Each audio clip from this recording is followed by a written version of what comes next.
আপনারা জানেন যে বিভিন্নভাবে কৃত্রিম সংকট সৃষ্টি করে ওখানে আগেই জিতে গেছি, অমুকে আমার দায়িত্ব নিয়েছেন, এই ধরনের অবান্তর কথাবার্তা বলে আপনার ভোটারদেরকে ভোট কেন্দ্রে আসতে বাধা দেওয়া হচ্ছে পরোক্ষভাবে। বিভিন্নভাবে প্রার্থীদেরকে বসিয়ে দিয়ে পরোক্ষভাবে সমর্থন নিয়ে একক নির্বাচন করার তৎপরতা এবং ষড়যন্ত্র ছিল, সেগুলো সব ক্লিয়ার প্রত্যাহার হয়ে গেছে। এখন আমরা নির্বাচনের মাঠে গড়িয়েছি নির্বাচন, আমরা প্রার্থীরা আছি ওখানে।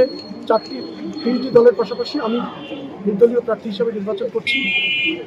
ভোটাররা, আপনি জানেন যে বিগত 17 বছর এখানে ভোটের ব্যাপারে মানুষের অনেক মানুষ নিরুৎসাহিত হয়েছে। মানুষের ভোট কেন্দ্রে আসতে বিভিন্ন ধরনের প্রতিবন্ধকতা তৈরি করা হয়েছিল। আমি দাবি করব যে নির্বাচন কমিশন এবং রিটার্নিং অফিসার স্থানীয়ভাবে ভোটারদেরকে শঙ্কামুক্তভাবে ভোট কেন্দ্রে আসার ব্যাপারে উৎসাহ দিবে।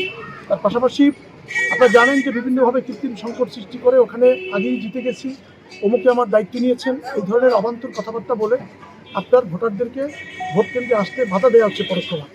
আপনি যদি একটি নির্বাচনের ফলাফল যদি আগেই বলে যে নির্ধারিত হয়ে গেছে বা অমুক আমাকে জিতানোর দায়িত্ব নিয়েছেন, এই ধরনের কথাবার্তা বলে মূলত ভোটারদেরকে ভোট কেন্দ্রে আসতে বাধা দেওয়া হচ্ছে। আমি বলবো যে এই ধরনের বক্তব্য পরিহার করার জন্য। তার পাশাপাশি নির্বাচন কমিশনকে বলবো এই ধরনের অবান্তর বক্তব্য যারা দিচ্ছেন তাদেরকে আইনের আওতায় আনার জন্য। তার পাশাপাশি আপনারা দেখবেন আইন শৃঙ্খলা এখন যেভাবে আছে মোটামুটি আলহামদুলিল্লাহ, কিন্তু আপনারা প্রতি মুহূর্তে দেখবেন যদি আইন শৃঙ্খলার অবনতি হয়, বিশেষ করে অবৈধ অস্ত্র উদ্ধারের ক্ষেত্রে সরকারের উল্লেখযোগ্য কোনো সাফল্য নেই। আইন শৃঙ্খলা নিয়ন্ত্রণের ক্ষেত্রে পুলিশের সামর্থ্যের অভাব আছে, আন্তরিকতা থাকলেও তাদের সামর্থ্য আছে। এই সামর্থ্যের অভাবটা 5ই আগস্টের পর থেকে সৃষ্টি হয়েছে।